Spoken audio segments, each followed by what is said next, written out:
हे what's up guys, तो welcome back to your channel few minutes movies. तो यार आज मैं जिस मूवी की एक्सप्लेनेशन करने वाली हूँ वो थोड़ी सी डीप होने वाली है, यानी कि आपको इसको समझने के लिए बहुत ध्यान से और बिना पल के झपकाए देखना पड़ेगा। जी हाँ, सही बता रही हूँ, फिर बाद में मत कहना कि समझ में कुछ नहीं आया।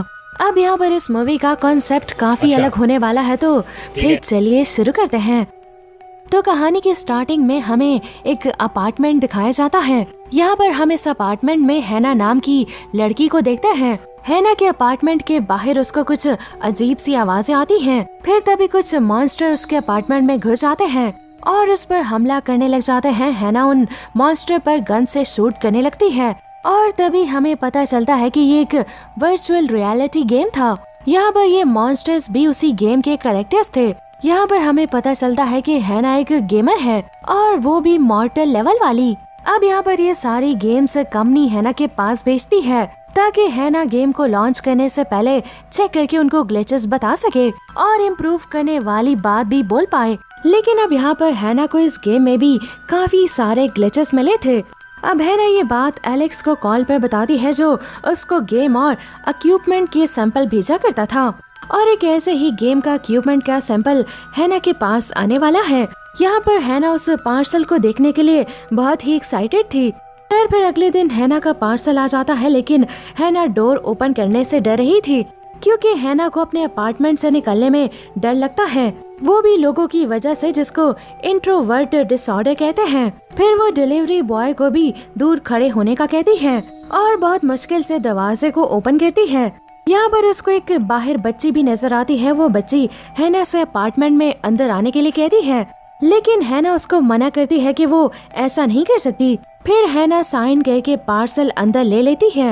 यहाँ पर हैना इस पार्सल के लिए काफी एक्साइटेड थी, इसलिए वो फोन करके अपनी इकलौती दोस्त जेनी को बुलाती है ताकि वो दोनों एक साथ ही अनऑफिशियल गेम की इक्विपमेंट कर पाए। अब यहाँ पर हैना अपने अपार्टमेंट में ही जिम, योगा, मेडिटेशन, जॉगिंग सब कुछ करती थी क्योंकि सोशल दुनिया से उसका कोई भी इंटरेक्शन नहीं था, बस गेमिंग और सिर्फ गेमिंग। खैर अब हैना नहा धो के रेडी हो जाती है। फिर थोड़ी देर में जेनी आ जाती है, जो हैना को डरा हुआ देखती है। फिर ये लोग उस बॉक्स को अनबॉक्स करते हैं। अब यहाँ पर इस बॉक्स के अंदर एक हेयर बैंड जैसा कुछ होता है और इस इक्विपमेंट का नाम होता है एमिनियो। लेकिन यहाँ पर उस पर ना कोई स्टिकर था और ना ही कोई यूजर मैनुअल।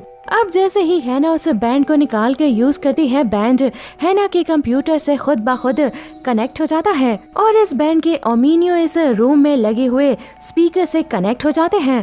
फिर वो हैना को वो बैंड हेड के पीछे लगाने का कहती है। वो बताती है कि ओमिनियो सीधा ब्रेन से कनेक्ट होता है और ब्रेन वेव की हेल्प से कंप्यूटर को भी कंट्रोल कर सकता है। एग्जाम्पल के तौर पर ओमिनियो को टाइप करने के लिए कीबोर्ड को टच नहीं करना पड़ेगा, माउस की जरूरत नहीं पड़ेगी और ऐसे ही बाकी चीजें होंगी। खैर अब यहाँ पे हैना ओमिनियो को अपने ब्रेन में भी सुन पा रही थी। यहाँ पर ओमिनियो बताती है कि पहले हैना को कुछ एक्सरसाइज करनी पड़ेगी, फिजिकल नहीं बल्कि ब्रेन एक्सरसाइज। फिर जब एक्सरसाइज कंप्लीट हो जाएगी तो ओमिनियो हैना के ब्रेन से फुली कनेक्ट हो जाएगा और सिर्फ हैना ही ओमिनियो को अपने ब्रेन के अंदर सुन पाएगी। अब उसके बाद दोस्तों शुरू हो जाती है पहली एक्सरसाइज की टाइपिंग। अब जिसमें स्क्रीन पर अल्फाबेट्स शो हो रहे थे और हैना को टाइप करके अल्फाबेट चूज करने थे। अब यहाँ पर ऐसे ही एक्सरसाइज चलती रहती है और हैना नोटिस करती है कि अब हैना बिना की को प्रेस किए ही टाइप कर सकती थी और इसके एग्जाम्पल वो जेनी को भी दिखाती है। अब इतने में यहाँ पर हैना का मालिक मकान पैसे मांगने के लिए आता है, लेकिन जेनी उसको अगले हफ्ते आने का कहती है। फिर जेनी भी अपने 808 अपार्टमेंट में चली जाती है। फिर जब हैना डोर लॉक करने जाती है तो हम देखते हैं कि ओमिनियो खुद ब खुद टाइप कर रही थी। मतलब कि दोस्तों एआई यहाँ पर मुश्किल खड़ी करने वाला था। सबसे बड़ी बात यह है कि वो हैना के माइंड से जुड़ चुका था। यहाँ पर हैना इनडायरेक्टली जो कुछ भी सोच रही थी वो सारी चीजें हो रही थी। यहाँ पर दोस्तों ह्यूमन स्मार्ट होते हैं, लेकिन एआई काफी खतरनाक हो सकता है। यहाँ पर पहले एक्सरसाइज खत्म हो गई थी और ऐसे ही यहाँ दूसरी एक्सरसाइज पे तीसरी एक्सरसाइज, उसके बाद चौथी पांचवी होती रहती है। काफी टाइम गुजर जाता है और अब हैना भी थक गई थी।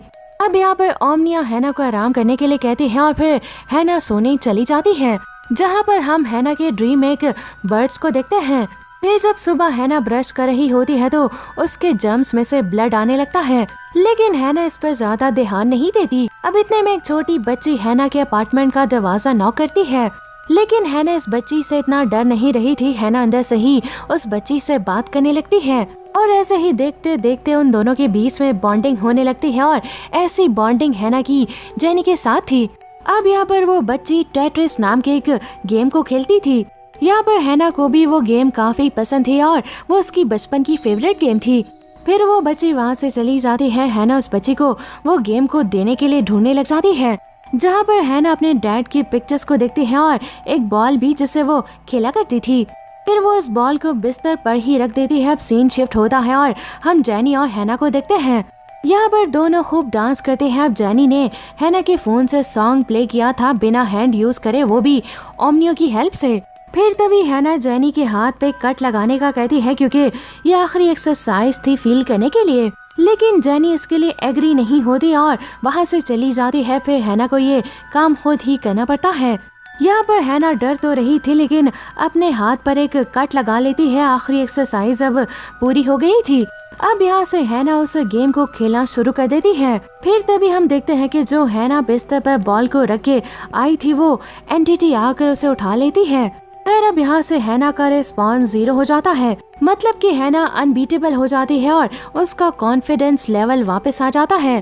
तभी वो बॉल रोल करते हुए हैना के पास आ जाती है। वो जैसे ही बॉल को उठाने लगती है, इतने में फिर से मालिक मकान पैसे लेने के लिए आ जाती है। अब जैसे ही हैना दरवाजे के पास जाती है, बॉल हवा में उड़ने लगती है। फिर वो बॉल अचानक से गायब भी हो जाती है। फिर जब मालिक मकान पैसे मांग रही होती है तो हैना कहती है कि आपने कल ही तो पैसे मांगे थे और मैंने आपको अगले हफ्ते आने का कहा था, लेकिन वो कहती है कि आपने तो बहुत दिन पहले ये बात कही थी। ये सुनकर हैना बहुत हैरान हो जाती है। हैना फिर से उसको अगले हफ्ते आने के कहती है। फिर जब हैना वापस दरवाजा बंद करके आती है तो वो बॉल वहाँ पर नहीं थी। हैना अपना वर्कआउट करने लगती है और हम हैना के पीछे उसी एंटिटी को देखते हैं। सीन चेंज होता है और हमें हैना को दिखाया जाता है जब वो वॉशरूम में थी तो उसके गम में से पहले से ज्यादा खून निकल रहा था। फिर जैसे ही वो अपना फेस शीशे में देखती है तो उसको वो एंटिटी शीशे में नजर आती है, लेकिन ये हैना का एक वहम होता है और अब उठकर वो गेम रूम में आ जाती है। फिर वहाँ पर जेनी आ जाती है और दोनों मिलकर टूर्नामेंट की तैयारी करने लगते हैं। हैना जेनी को बेट लगाने की कहती है क्योंकि हैना ही जीतने वाली थी। अब इसके थोड़ी ही देर बाद टूर्नामेंट शुरू हो जाता है और यहाँ पर हैना ओमिनियो की हेल्प से राउंड पर राउंड खेल रही थी और जीतती जा रही थी।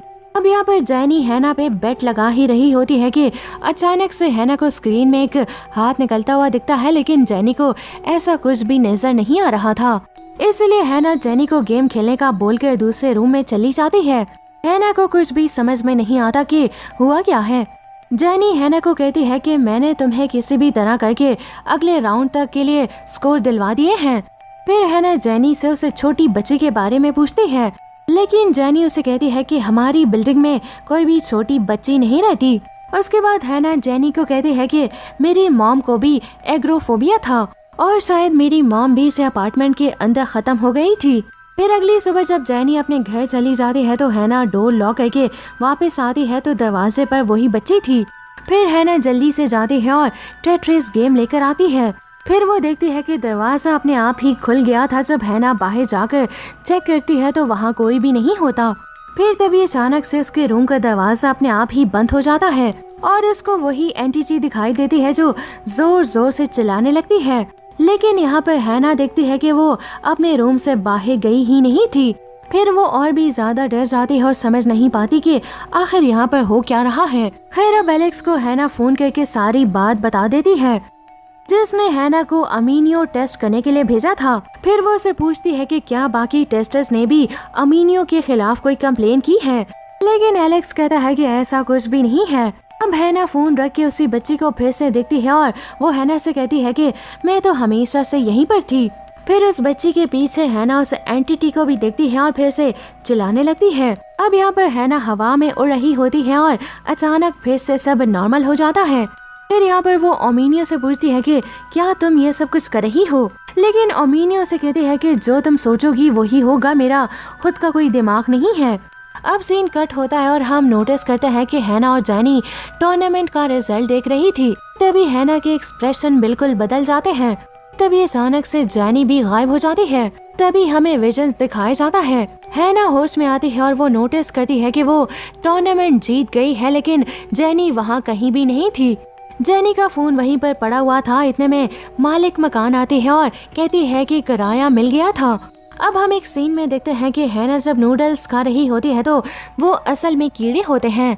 यहाँ पर वो कीड़े देख के परेशान हो जाती है। फिर जब कंप्यूटर के सामने हैना होती है तो पीछे से एंटिटी आके उसको गले लगाती है। अब जब हैना ओमिनियो से बात कर रही थी और हैना के हाथ पर जो कट था वो इन्फेक्शन बन गया था। मतलब कि यहाँ पर काफी दिन गुजर गए थे। अब सुबह टूर्नामेंट में जीती हुई ट्रॉफी हैना के घर पर आ जाती है। फिर वो जैनी का रखा हुआ बॉक्स भी खोलती है। जैनी ने हैना के लिए शूज रखे थे। हैना पूछती है कि जैनी कहाँ पर है।